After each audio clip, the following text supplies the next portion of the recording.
Hola, muy buenas tardes. Bienvenidas a todas y a todos a Diálogos por la Paz, que es un programa que surge por la iniciativa de Bancada por la Paz de las y los legisladores en el Congreso de Jalisco, quienes están preocupados, obviamente, por la construcción de paz. Entonces, el día de hoy, pues vamos a hablar de un tema que es muy interesante y es un tema que a todos nos atañe, que se llama Paz en Jalisco, construir desde la complejidad, con nuestro compañero Carlos Juárez, quien es director del Instituto de Paz de aquí de México. Bienvenido. Gracias, Elusaí. Me da mucho gusto estar invitado hoy y sobre estos temas que son tan relevantes y tan importantes. Sí, efectivamente, el tema de paz es un tema importantísimo, es un tema que nos compete a todos, la construcción de esta paz. Pero bueno, les voy a presentar primero a Carlos Juárez y les voy a decir quién es. Él es el director en México del Instituto para la Economía y la Paz, es licenciado en Economía por la Universidad Unitec, cuenta con una maestría en Gestión Pública en el ITENS y una maestría en Políticas para el Desarrollo Internacional por la Universidad de Duque en Carolina del Norte. Es becario Rotary y ProPaz, con un fuerte enfoque en construcción de paz y transformación positiva de los conflictos. Es originario de Acapulco, Guerrero. Tiene experiencias en iniciativas multisectoriales de construcción de paz que incluyen gobiernos locales, empresas, universidades y organizaciones de la sociedad civil. Ha sido asesor en desarrollo económico, finanzas públicas, transparencia para varios gobiernos locales en México, además de contar con experiencia en finanzas corporativas y catedrático. Ha impartido conferencias en México, en Colombia, Guatemala, Perú y diversas ciudades de Estados Unidos. Desde el 2017 es director en México del Instituto para la Economía y la Paz. Pues bienvenido. Muchas gracias otra vez. Con un amplio currículum en temas de paz, un tema que, como bien lo decimos, pues no es un tema que entramos muchos por el activismo, pero al final de cuentas sabemos que tiene que tener todo un estudio, ¿no? Una metodología. Y pues bueno, para hablar del tema, vamos a empezar primero con una pequeña introducción a decir qué es la paz positiva para que ustedes conozcan un poquito. La paz positiva son las actitudes, instituciones y estructuras que crean y sostienen estas sociedades pacíficas, considerando 8 indicadores o pilares como la aceptación de los derechos de los demás, las buenas relaciones con los vecinos, bajos niveles de corrupción, libre flujo de información, entre otros. En estas variables se analizan los esfuerzos gubernamentales y de la sociedad civil para desarrollar dichas estructuras que permitan revertir el espiral de violencia y la erosión del capital social. Bueno, pues justamente hoy vamos a hablar específicamente de cómo se construye la paz y te quería preguntar, ¿a qué se refiere esta visión de la complejidad de la paz? Es interesante, y cuando planteábamos o nos preguntábamos qué título darle a la conversación de hoy, hablábamos de esta complejidad, construir la paz desde su complejidad. Esto tiene que ver con, primero, reconocer que en nuestro país, y en Jalisco, hay que decirlo, no está sucediendo solamente una forma de violencia, sino que vivimos en medio de múltiples violencias, muchas, diferentes, van desde lo más potente y que a veces llama más la atención, que es la delincuencia organizada, los homicidios, que son violencias terribles, que se roban a veces la atención, hasta la violencia que sucede en los hogares, en la privacidad de un hogar, las violencias más sutiles, aunque son igualmente dañinas, como la violencia estructural que nos priva de satisfactores, de oportunidades, que margina a algunos grupos de personas o de la población, la violencia contra las mujeres, la violencia cultural, a veces una cultura machista, una cultura homofóbica, una cultura sexista, una cultura que va discriminando, que trata de hacernos creer que no somos iguales o que no merecemos las mismas oportunidades y derechos. Esas formas de violencia están sucediendo todas. Y no todas tienen la misma naturaleza, tienen diferentes orígenes, diferentes dinámicas, afectan a diferentes grupos, a veces a los mismos grupos de personas. Entonces, si complejizamos las violencias y reconocemos que hay muchas violencias sucediendo simultáneamente en nuestra sociedad, tendríamos que complejizar el otro término, que es el término correspondiente, o la contraparte de la violencia, que es la paz. Y queremos hablar de una paz que sea compleja. A veces nos sucede mucho, no sé si estás de acuerdo, definimos la paz desde muchas opiniones, desde la subjetividad, y tenemos pocas definiciones formales, claras, datos, mediciones acerca de la paz. En el instituto nos dedicamos a medir la paz desde hace ya 16 años. En México tenemos 9 años publicando el Índice de Paz México y analizamos este amplio rango de violencias y luego ampliamos la mirada hacia la paz, que es un poco los factores que ya leías. Entonces, solo para concluir, esta idea de la complejidad, lo que queremos primero es abrir el panorama, decir muchas violencias, muchas formas de paz, muchos factores, decimos que son fenómenos multidimensionales. Sí, efectivamente, porque generalmente las personas se van más bien como por esta violencia que es física, ¿no? O la violencia psicológica, económica, pero a veces no nos damos cuenta como ciudadanos que existen otros tipos de violencias que son estas violencias que no se ven, ¿no? Y que a lo mejor no las estamos viendo, pero tienen un efecto socialmente. Por eso hablas de la complejidad, ¿no? Primero reconocer todos estos tipos de violencia, porque las violencias que no reconocemos, pues no podemos finalmente, deconstruirlas, ¿no? Entonces es importante, desde este punto de vista, la paz tan compleja, darnos cuenta de todas estas violencias que existen, ¿no? Como bien lo decías, por ejemplo, el no tener el acceso a los derechos básicos como salud, alimentación, que a veces uno se puede preguntar y decir, ¿ay, a poco esto se impacta en la violencia que vivimos en el país? Claro que tiene un impacto. Entonces es importante reconocerlos y por eso la paz es un tema tan complejo. Tocas un punto importante acerca de la invisibilidad y es muy interesante lo que dices, porque lo primero que hay que hacer es visibilizar las violencias, reconocer que ahí están esas violencias. Yo no sé, invito a quienes nos ven y nos escuchan a que hagan un ejercicio de preguntarse o preguntarnos si habíamos pensado, por ejemplo, que no tener agua o tener agua sucia o no tener un servicio público de calidad puede ser pensado como una forma de violencia. O la falta de oportunidades para los jóvenes, o un modelo educativo que no necesariamente le entrega educación de calidad a nuestros niños, o un sistema político que premia la corrupción y no premia a los servidores públicos y a los políticos que son honestos, que son más genuinos o que tienen un mejor desempeño, sino que le promete una mejor carrera política a quienes tienen mayor capacidad de corromperse, de mentir, de hacer discursos. Entonces, todas esas son formas de violencia distintas que provienen de diferentes lugares y lo primero, insistiría, es visibilizarlas, preguntarnos si esto es una violencia, por qué, a quién afecta y luego entonces podríamos desactivarlas, es decir, ya las vimos, ahora hay que trabajar en desactivarlas. Justamente lo que hablabas, por ejemplo, la violencia cultural, ¿no? Que es una violencia que es invisible, generalmente no nos damos cuenta y es como más peligrosita porque como no nos damos cuenta, la estamos reproduciendo, ¿no? A mí me llamaba mucho la atención, por ejemplo, con los pueblos originarios, el tema de que a lo que ellos hacen le llamamos artesanía en vez de llamarle arte, o por ejemplo su idioma. Le decimos dialecto en vez de darle esta calidad y sin querer estamos violentando de manera cultural o cuando tenemos estas frases de calladita te ves más bonita, las mujeres tienen que ser de cierta forma sumisas, entonces vamos reproduciendo un nivel de violencia que no nos damos cuenta, ¿no? Y ahí está, por eso es que la paz es tan compleja, ¿no? Así como la violencia también es muy compleja y hay que reconocerla.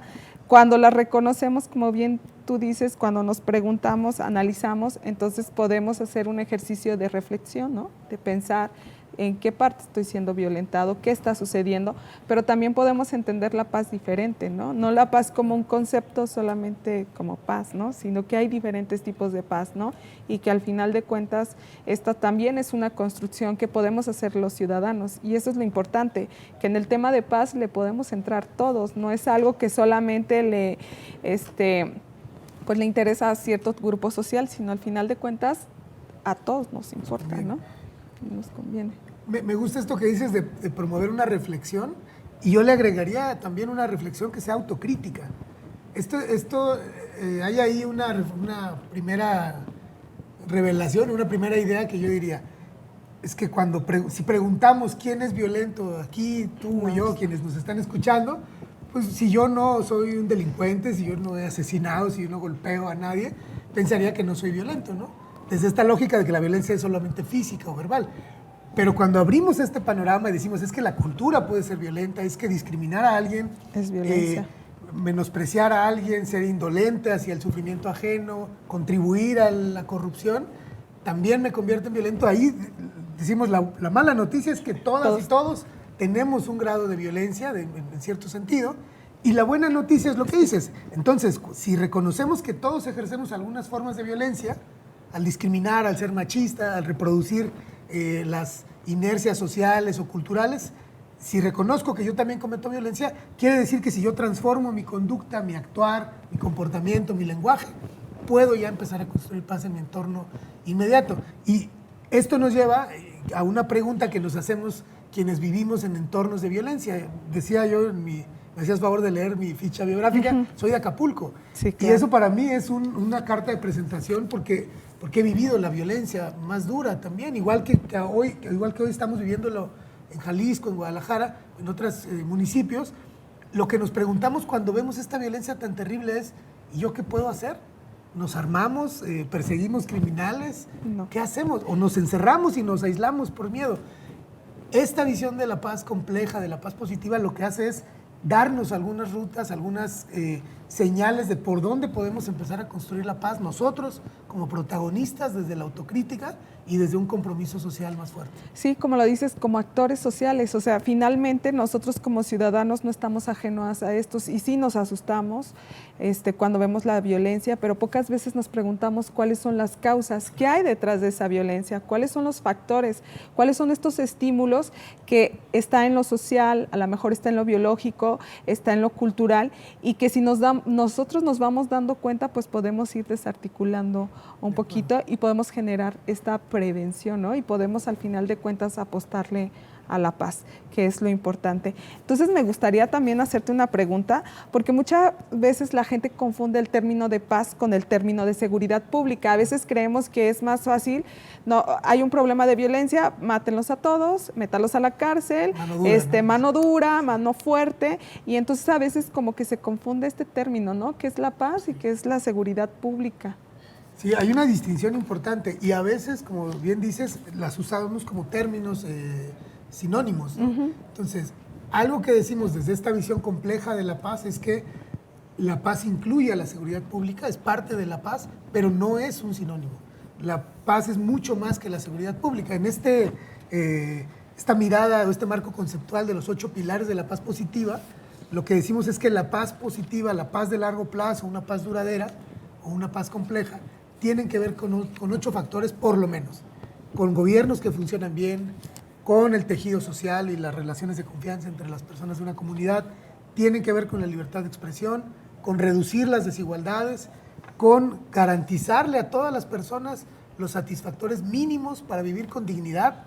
Digo mínimos, pero con dignidad también. En este país la mayoría de las personas no tienen lo mínimo para vivir dignamente, una cultura de derechos que se respete al que tenemos enfrente solamente porque es una persona y le reconozco todos los mismos derechos que yo tengo.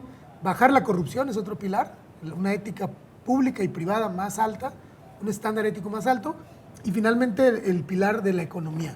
Y concluyo con porque aunque ninguno es más importante, yo quisiera convocar al sector privado, a las empresas, a los negocios, a las cámaras empresariales, a los liderazgos del sector privado a que se involucren. Los hemos visto en el país muy ausentes en las conversaciones, muy ajenos, como si a las empresas no les afectara la violencia, cuando sabemos que no solo les afecta en las utilidades, les afecta en su sobrevivencia, en sus empleados, en las familias a las que pertenecen a las empresas. Entonces, si te fijas, esta visión así integral de la paz nos va dando algunos pilares, algunas señales. Yo agregaría un pilar de género, por ejemplo, y un pilar de medio ambiente, que es importante. Concluyo con esta idea. Cuando vemos así en varios factores la paz, podemos ponerle nombre a los actores que representan también cada pilar. Tenemos, por ejemplo, en el pilar de libertad de expresión a los medios de comunicación, y son un actor clave también. En otras experiencias en el mundo y en México hemos visto que los medios de comunicación juegan un papel fundamental como contrapesos de los grupos de poder. Tenemos en la educación a los maestros, tenemos en la economía a los empresarios, tenemos incluso a las iglesias con un liderazgo religioso de fe, tenemos a los niños, tenemos a las familias, tenemos a la policía, por supuesto, a los servidores públicos, a los vecinos. Se va tejiendo una telaraña, un entramado donde todas y todos tenemos algo que hacer, una contribución muy concreta a la construcción de la paz. Pues mira qué interesante el tema, por ejemplo, empresarial, porque dentro del índice de paz que ustedes se pueden descargar en internet para todos los ciudadanos que lo quieran ver, para que ustedes conozcan un poquito más cómo se construye la paz, dónde están los pilares, hay un dato muy interesante que habla que la violencia tiene un costo. Y tiene un costo importante a nivel económico, ¿no? Por eso es tan importante que los empresarios le entren a esta parte, que los medios de comunicación, porque los niños generalmente están en contacto con mucha violencia dentro de los medios de comunicación y pocas veces hacemos la reflexión de cómo la televisión que llega a las masas, cómo los medios de comunicación, Facebook, Twitter, etcétera, pueden ser también aliados para la construcción de paz, ¿no? Sí, hay una serie de roles, de modelos que le van diciendo a nuestros jóvenes y a nuestros niños, esto es lo que se espera de ti para que seas respetado. Y lo voy a decir un poco como una reflexión más autocrítica. Decimos que promovemos una serie de valores, como la honestidad, la ética, la bondad, la fraternidad, pero a quienes respetamos es a las personas que tienen dinero, que tienen poder, que tienen algún puesto muy encumbrado, muy alto. A esas son a las que les rendimos los adultos cierta cortesía, cierto reconocimiento. Y el éxito está construido a partir del poder, del dinero, de la fama, de algunos aspectos muy concretos que sabemos que no nos hacen bien como modelo y sin embargo los reproducimos. Hablando de violencias culturales, nunca he escuchado que alguien diga la frase, ese señor es un taxista exitoso, ¿no? Uh-huh. Porque el éxito un taxista no va a acumular dinero como un Carlos Slim. Uh-huh. Y entonces no puede ser exitoso. Habría que ir construyendo nuevas narrativas donde encontremos que algunas profesiones, algunas personas pueden reconocerse como gente valiosa, exitosa en la comunidad.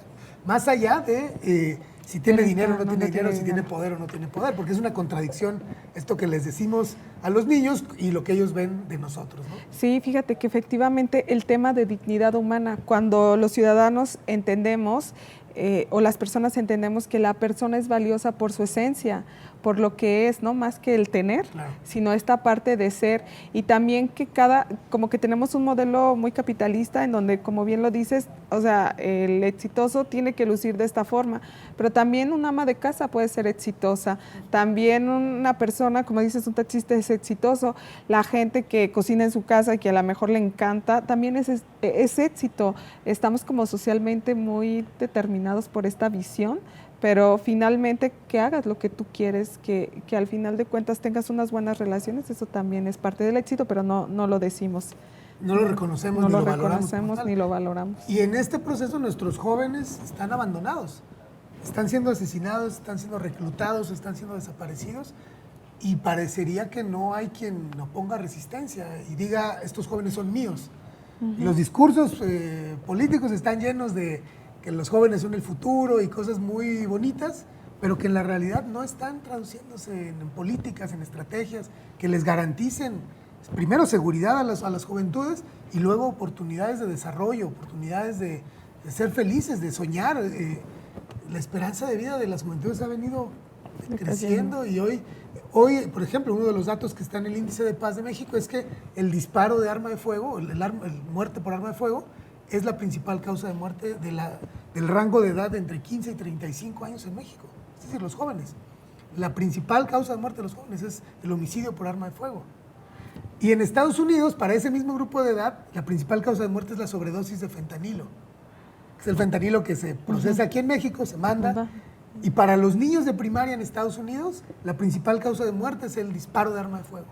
Entonces, mira, lo que quiero decir con estos tres datos es que las armas que están asesinando a los jóvenes a los niños en Estados Unidos son las que mandan a México y asesinan a nuestros jóvenes para producir el fentanilo y otras drogas sintéticas que están matando a los jóvenes en Estados Unidos. Es un ir y venir de violencia, armas, drogas y en medio de eso las juventudes vulneradas. Y que finalmente cuando lo vemos y lo analizamos, podemos darnos cuenta de que podemos hacer mucho, ¿no? Poniendo atención a los jóvenes y finalmente también generando estrategias para incluirlos, ¿no? Porque ser joven de un barrio digamos, en una zona altamente con falta de acceso a servicios, ya es como etiquetarlo, ¿no? Marginizarlo y decirle, tú vas a ser el delincuente, y hasta uno los ve y hasta vas como que les das miedo, nos han enseñado eso, ¿no? Entonces, ¿cómo es la paz tan compleja? Pues bueno, interesantísima la plática y pues muchas gracias. Vamos a ir a un corte y ahorita regresamos. Gracias.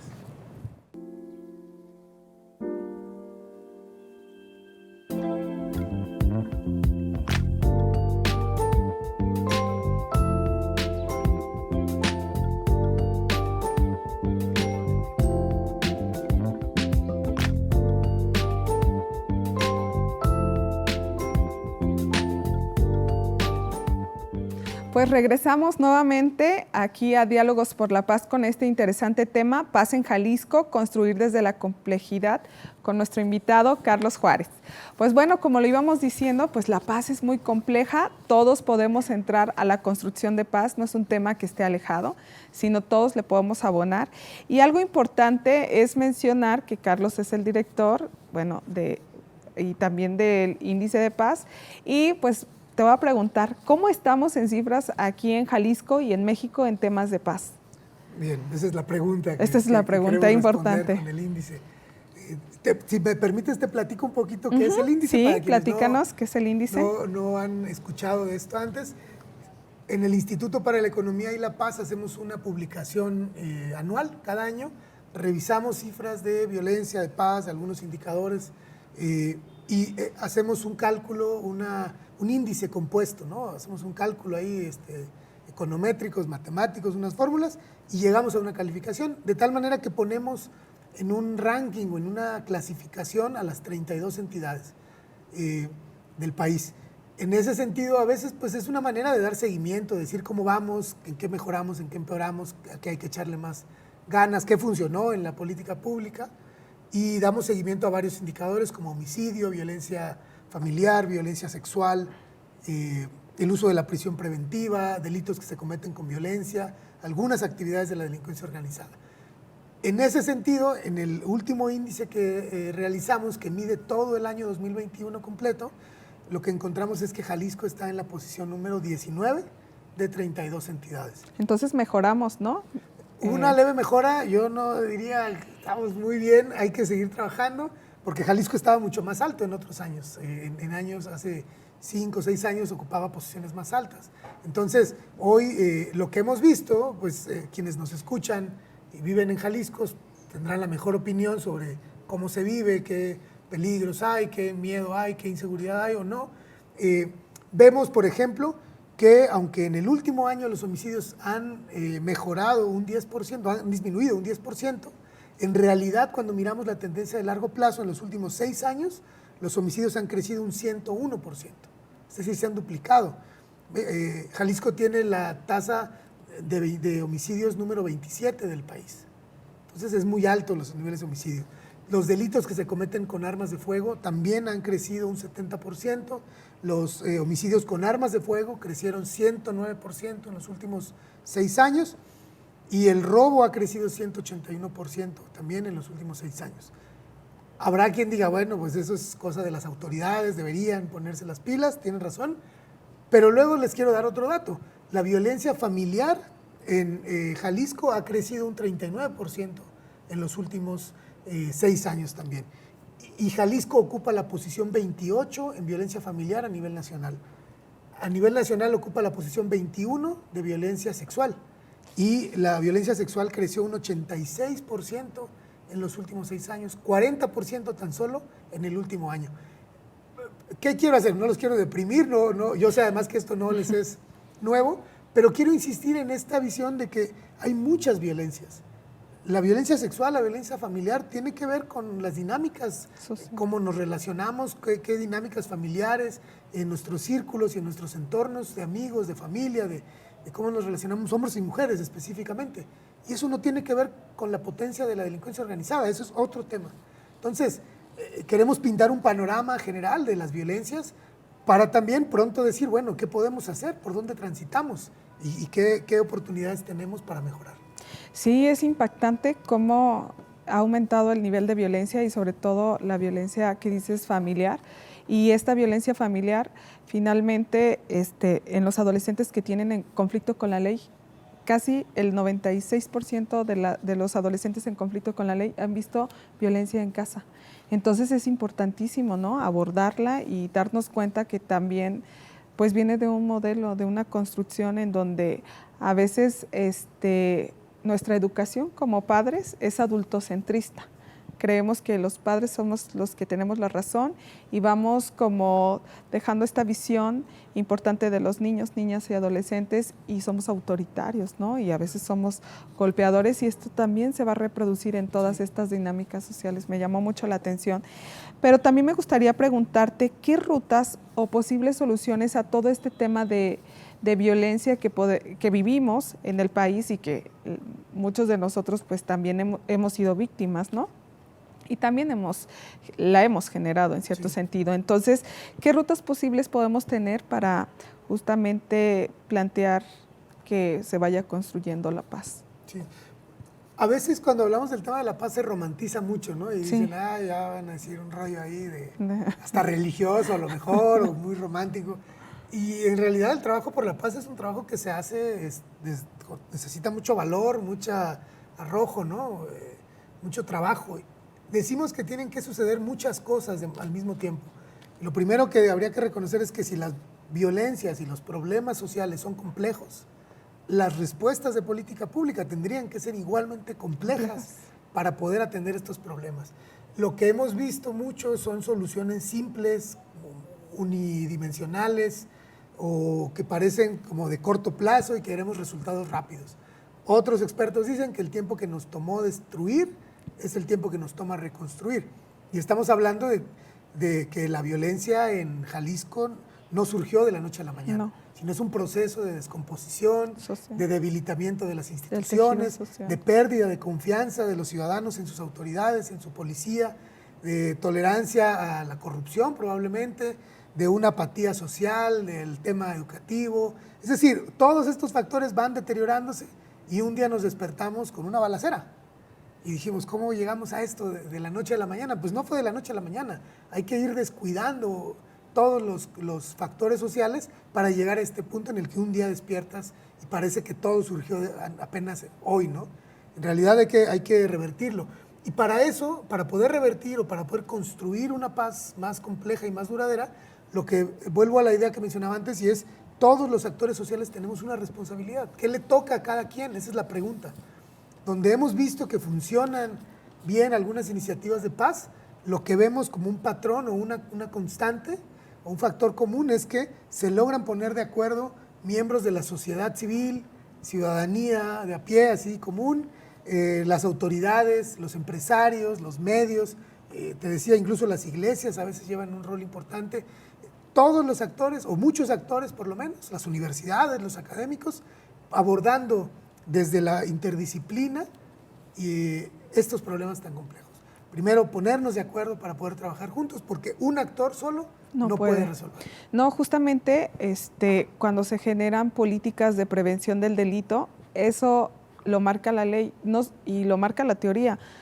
A veces creemos que la responsabilidad solamente es del Estado y decimos, no, el gobierno no sirve, pero para que puedan haber políticas públicas adecuadas, para que pueda haber prevención, para que pueda construirse la paz, como bien lo decías, necesitamos a los académicos que nos estén ahí diciendo también cómo, necesitamos a la sociedad civil organizada, necesitamos al ciudadano y también necesitamos al Estado, para que en conjunto vayamos creando pues estas pequeñas alianzas, desde a lo mejor rescatar el espacio público de mi comunidad, a lo mejor ayudar a adultos mayores, a lo mejor generar también confianza entre los propios vecinos. Algo que me llamó mucho la atención es que cuando pasa el delito, generalmente los vecinos y todos nos recluimos al espacio privado y pues tenemos miedo de salir y decimos, pues el espacio privado es el más seguro y no nos apropiamos del espacio público.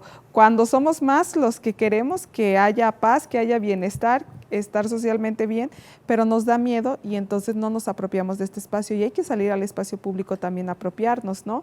Y a veces el vecino que empieza a ayudar a limpiar la calle, a lo mejor cuando empezamos a tener pláticas a lo mejor de cómo generar comunicación no violenta, de cómo mediar, de cómo generar todas estas estrategias, pues estamos en esta complejidad, abondándole a la paz, pero también el líder religioso, ¿no? Que tiene la capacidad de convocar y que también está dando un mensaje de no discriminación, de inclusión, entonces también le está abonando a la paz. Entonces todos podemos abonar en esta ruta tan compleja, ¿no? Y tan de largo plazo, es un proceso también permanente. Yo quiero recuperar lo que hablas del espacio público y del tejido social, porque se ha hablado mucho del tejido social y tienes razón, algo que hace la violencia es que nos va fragmentando como comunidad, nos da miedo, no sé si les ha pasado que dices, oye, ya está muy dura la violencia, no sabemos en qué anda el vecino, y es la vecina de hace 40, 20 años, pero hoy no puedo confiar en ella, no sé en qué anda su hijo, ya estoy nervioso, mejor me encierro con los míos, con este pequeño grupo de familiares, me aíslo, me encierro, pongo herrería, alarmas, lo que sea, ¿no? Pero me aíslo, me individualizo.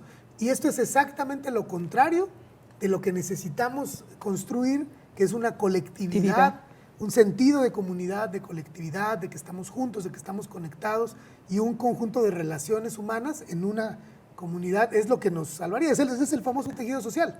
Y luego, si me permites, te comparto una reflexión. Dice un autor que se llama Zygmunt Bauman, que para poder construir esta colectividad y poder imaginar el futuro juntos y juntas, o sea, es decir, un futuro colectivo donde todos quepamos, para poder imaginar ese futuro juntos, hay que soñarlo juntos. Para poder construirlo hay que soñarlo juntos y imaginarlo juntos. Y para poder construirlo, imaginarlo juntos y juntas, necesitamos tener experiencias compartidas. Es decir, que lo que a ti te preocupa, me preocupa a mí también, que lo que yo sufro, tú puedas ser empática. Y entonces dice que el espacio donde naturalmente eso sucede, esa convivencia, ese compartir de experiencias, es el espacio público. Y efectivamente, porque cuando salimos al espacio público y nos mezclamos ahí las mixturas que tenemos, cuando veo al otro como humano, cuando lo conozco, cuando platico con fulanito de tal, cuando veo a mi vecino, entonces cuando pasa el delito ya no digo, ay, bueno, pues que le pase y pues él que se las arregle como él pueda, sino nos preocupamos por el bien común, porque si yo estoy bien y tú estás bien, todos vamos a estar bien. Esta solidaridad, ¿no? Esto que se nos ha olvidado a lo largo de los años, porque cuando estábamos chiquitos éramos más solidarios, éramos más empáticos, nos interesaba mucho qué pasaba en nuestras comunidades y como tú lo dices, yo me acuerdo que mi mamá, cuando yo estaba chica, teníamos una vecina que tenía cáncer y mi mamá todos los días en la mañana, porque ella cree que el jugo verde todo lo cura, me mandaba a mí a llevarle este jugo, ¿no? Pero no nada más estábamos nosotros, sino estaban otras personas y nos interesaba lo que le pasaba. Aunque yo estaba chica, pues a todos nos interesa y cuando nos interesa y cuando nos apropiamos del espacio público, pues lo que vamos a hacer es como esta pequeña cadenita, los demás empiezan a salir, yo también quiero participar. Y algo que le abona mucho a la felicidad, más que el dinero, como lo que venías diciendo, es la calidad de nuestras relaciones sociales. Y eso también le abona a la paz. El hecho de que los vecinos nos conozcamos, de que nos preocupemos los unos por los otros, de que generemos estos lazos, pues va fortaleciendo nuestro tejido social y va como ayudando a que, pues, si pasa algo, nosotros también estemos al pendiente, porque este joven se droga, ¿no? O sea, tiene una mamá, tiene una familia, ¿qué está pasando en el entorno? ¿Y qué podemos hacer nosotros? Pláticas, a lo mejor bajar recursos. O mirar qué está pasando, ¿no? Esto es muy importante porque, además, hay ciertas tendencias que nos van alejando de esta lógica comunitaria. Te pongo un ejemplo. Dice también Bauman, este autor, dice que el espacio público es el lugar donde podemos soñar juntos y juntas y vivir experiencias compartidas, como ya decía. Pero el problema es que todas las tendencias nos llevan al aislamiento y a los espacios privados. Mucho ojo, un espacio público es un parque, una playa, una plaza pública, donde ahí somos iguales todos, podemos convivir y encontrarnos. Un centro comercial no es un espacio público, es un espacio privado. Y ahí en el centro comercial, en el mall, ¿no? Como dicen, en ese espacio privado no somos iguales. Ahí el que tiene más dinero es el se que la vale. pasa mejor, vale más, y a otros ni siquiera los dejan entrar a ciertos centros comerciales. Entonces, ahí no es un espacio público. Y si te fijas, lo que quiero como señalar es cómo hay una tendencia, voy a decir una palabra que ha cobrado como un carácter positivo, y es la exclusividad. Entonces, hay una tendencia del éxito económico y de estas tendencias hacia el individualismo que nos hablan de lo exclusivo. Yo quiero usar ropa de un diseñador muy exclusivo, queremos ir al restaurante más exclusivo o vivir en una zona muy exclusiva. ¿Qué significa? Pues que tiene muchas plumas, muchas rejas, que no cualquiera puede entrar. Es decir, esto exclusivo viene de excluir. O sea, ustedes se quedan afuera, yo estoy aquí, adentro, en el restaurante, en el privilegio, en la comodidad, y todos los demás.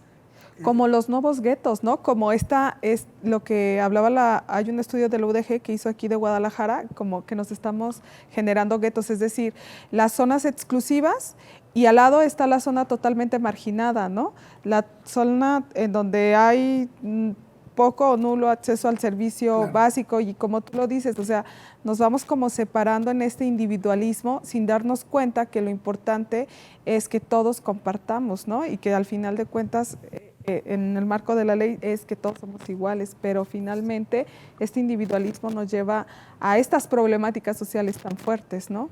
A no vincularnos. Ahora, hay que reconocer, aunque no nos guste, que esta individualización, este aislarnos, o esta idea, que habíamos creído por mucho tiempo que yo podía estar bien aunque mi vecino no estuviera bien, que yo podía ser feliz aunque a mi conocido estuviera sufriendo y le pasó algo malo.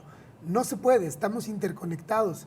Si nos convencemos de una vez que estamos conectados, que el bienestar de unos depende del bienestar de todos los demás, vamos a reconocer entonces que esta segmentación, esta segregación de algunos grupos, o decir ellos porque no quieren trabajar, o estos porque no quieren salir adelante, o los jóvenes porque son vagos y delincuentes, esta separación es un suicidio social.